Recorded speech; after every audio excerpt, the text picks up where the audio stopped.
বেশি প্রশংসা পাচ্ছিল যে এবার নির্বাচনটা সরকারি দল এবং বিরোধী দলের মধ্যে খুব বেশি বড় ধরনের কোনো সহিংসতা হয়নি, একেবারেই শান্তিপূর্ণ নির্বাচন হয়েছে।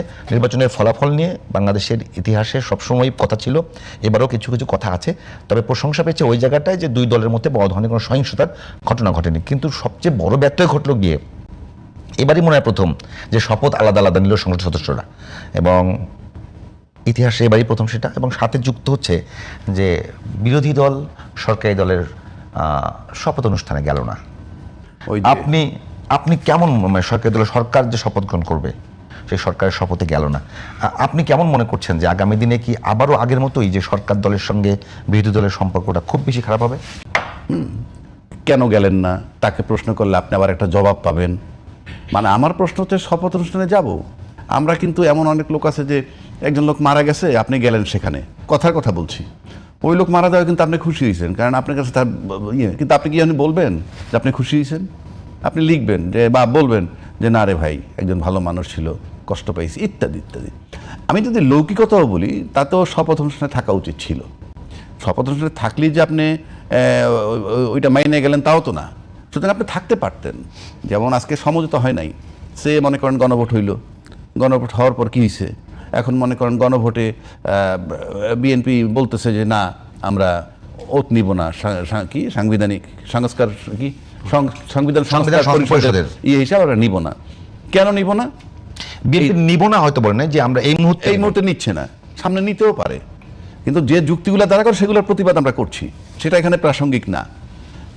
কিন্তু ওইখানে জামাত যেমন মন্ত্রিসভার ইয়েতে ছিল না, এই ওতে এটা সঠিক করে নাই আমি মনে করি, কারণ আপনি তো বাহ্যিকভাবে একটা হৃদ্যতা দেখাইতে হবে, বুঝাইতে হবে। আবার বিএনপি ওত নেয় নাই ওইটা নিয়ে সেটা বলতে পারে যে আমরা এই মুহূর্তে নিচ্ছি না, কথাটা কিন্তু বলে নাই। বলতে পারতো আমরা এই মুহূর্তে নিচ্ছি না, কারণ এখনও তো সংসদ অধিবেশন শুরু হয়নি, কিছুই শুরু হয় নাই, জাস্ট এলো। এই সব কিছু মিলে আমি যদি শুরুটা দেখি, শুরুটা দেখলে কেমন জানি আগের একটা পুরনো গন্ধ পাচ্ছি, যে এই ঐক্যমত্য না হওয়া, কেবল একটা নির্বাচন হইল এতদিন পর, সেক্ষেত্রে আমার কাছে মনে হয় হ্যাঁ ওই শপথে তাদের থাকা উচিত ছিল। ওইটা থাকার মানে এই না যে আমার প্রতিবাদ নষ্ট হয়ে যাচ্ছে বা আমি যা বলতে চাই সেটা বন্ধ হয়ে যাচ্ছে। তাতে কি আস্তে আস্তে দেখা গেল যে এটা যদি কন্টিনিউ করতে থাকে তাহলে দেখা যাবে হয়তো মুখ দেখাতে কি বন্ধ হবে না, কিন্তু এমন পর্যায়ে যেতে পারি। কিন্তু আমরা সে জায়গায় তো যেতে চাই না। আমরা চাই যে অনেকদিন পর একটা নির্বাচন হয়েছে, সেই নির্বাচন নিয়ে আমরা অনেক কথা বলছি আগে পরে, কিন্তু জামাতের পক্ষ থেকে কিন্তু একেবারে সরাসরি অভিযোগ করা হচ্ছে। আজকেও জামাতের অন্যতম একজন নেতা বলেছেন যে সরকারের মধ্যে ব্রুট মেজরিটির যে বডি ল্যাঙ্গুয়েজ সেটি দেখা যাচ্ছে। এইটাকে আপনি কীভাবে বলবেন? না, ব্রুট মেজরিটি যদি হয় এটা তো স্বাভাবিক। এই যে আমি গণভোটের কথা বললাম বা অন্যান্য বিষয়, এগুলো যদি মনে করেন বিএনপি না মানে কারো কিছু করার নাই, আমরা তো আমাদের ট্রেন্ড জানি, মানলাম না তো কি হবে?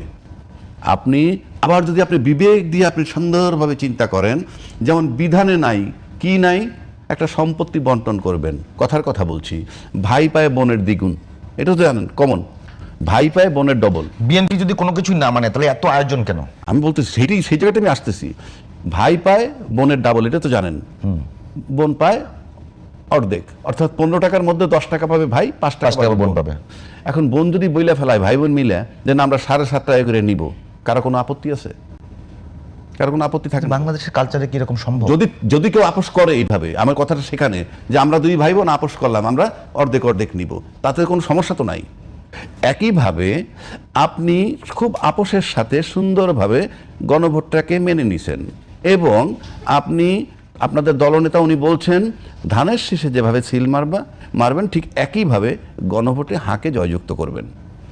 এই যে মেনে নেওয়াটার পর আপনি যদি রিভার্স হয়ে যান, আইনেরও একটা ভাষা আছে, সেটা হলো আইনে যা থাকুক না কেন, আপনারা যদি সমুদ্র ঐক্যমত্যা এসে পড়েন কিংবা একটা সিদ্ধান্ত নিয়ে ফেলেন যে এটা আমরা করি, এখান থেকে আপনি ফেরত যেতে পারবেন না, এটা আইনের ভাষা। সমঝোতা করে কি কখনো বেআইনি সিদ্ধান্ত নিতে পারবো? না, বেআইনি কোথায়? আপনি বেআইনি কোথায়? এটা বেআইনি কোথায়? কোনটা বলেন না আগে বলেন। না, বিএনপির এবং এখন যে আলোচনাটা এবং বড় বড় আইনজীবীরা বলছে যে অধ্যাদেশ জারি করা হয়েছে জুলাই সনদ বাস্তবায়নের জন্য, সেটি করবার ক্ষমতা রাষ্ট্রপতি রাখেন না। আপনার তর্কের ক্ষেত্রে যদি আমি বেআইনিটা ধরে নিই, আপনি তখন মানলেন কেন? তখন আইনজীবীরা ছিলেন না? যে আইনজ্ঞরা আজকে বলতেছেন তখন তারা ছিলেন না? তখন কোথায় ছিলেন? আপনি সুর মিলাইলে তো হবে না। আপনি ওইটা বলেন, তাইলে আপনি দুইটা শপথের কথা সংবিধানে বলা নাই, বলা হচ্ছে এখন দুইটা শপথ, মানে একটা হইল আর একটা হলো যে সংস্কার পরিষদের সদস্য হিসাবে। ওই সংবিধানটা তো ফেব্রুয়ারি 26-এ নির্বাচনও নাই, ওই সংবিধানটা তো অন্তর্বর্তীকালীন সরকার বলতে কিছু নাই। অন্তর্বর্তীকালীন সরকার অধীনে নির্বাচন করলেন, তারপরে আপনি বলতেছেন যে ওই সংবিধান মোতাবেক আপনি নির্বাচন দিলেন। ওই সংবিধানে 2026-এর ফেব্রুয়ারিতে নির্বাচন নাই, সেটার বর্ডার লাইন ছিল 7ই ফেব্রুয়ারি 2025 সর্বোচ্চ, 180 দিনের মধ্যে করলে সংসদ ভেঙে যাওয়ার পর। আজকে তাহলে আপনি ওত নিতেছেন কি হিসাবে? নির্বাচনটা করলেন কি হিসাবে? আপনি বলতে হবে তো, সংবিধানে কি বলা আছে ওই নির্দিষ্ট মেয়াদ পার হওয়ার পর আপনার যখন খুশি তখন নির্বাচন করবেন? দেখান আমার লেখাটা। আপনি আপনার সুবিধা মতো, ওইটাই তো কথা, যে ব্রুট মেজরিটি আপনি পেয়ে গেছেন, এখন you can take your decision. এটা কিন্তু আলটিমেটলি যদি এটা চলমান থাকে ইন অল রেসপেক্ট, তাহলে কিন্তু আমার কাছে মনে হয় যে আমরা কি বলে ভালো